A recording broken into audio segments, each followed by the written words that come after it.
Halo, nikmatilah hidup ya. Nah, ini menurut pengalaman saya ya, lebih baik kita menikmati hidup ya.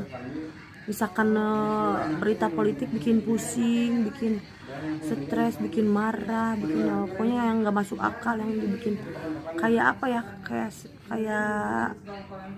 apa namanya, kalau misalkan kutu rambut tuh kan, atau kayak apalah gitu, raratel ya, bikin atel gitu, pengen marah. Nah makanya kalau aku ada berita politik di YouTube yang nggak menyenangkan, aku sekarang ini scroll aja, atau jangan rekomendasikan ini gitu. Jadi biarinlah, kalau urusan itu kita serahkan pada Tuhan ya. Yang jahat atau yang baik Tuhan tahu gitu loh. Nikmati aja hidup. Soalnya aku sampai sakit kemarin baru sembuh nih, masih batuk gitu. Makanya kalau pikiran itu bisa bikin sakit ya, apalagi karena cuaca gitu lah.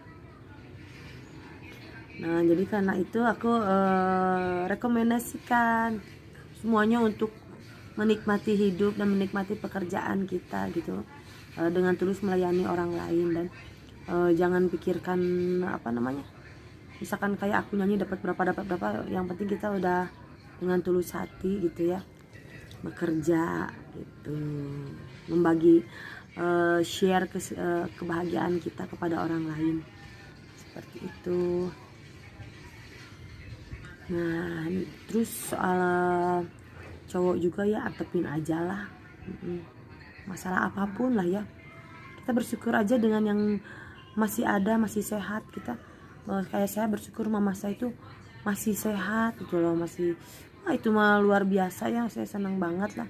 Jadi di semangat bekerja gitu loh, semangat lihat segala sesuatu yang kita punya, maksudnya teh kita udah cukup lah, kita perlu apa lagi lah ya. Kalau ada berita-berita yang memusingkan ya lewat aja lah gitu. Yang penting kita melindungi diri kita sendiri dan juga mengurus keluarga kita, perekonomian juga. Yang penting bisa makan untuk hari ini, kayak gitu lah. Nikmatilah dan bisa berbagi kebahagiaan kepada orang lain begitu. Udah ya, saya mau istirahat dulu. Dadah semuanya.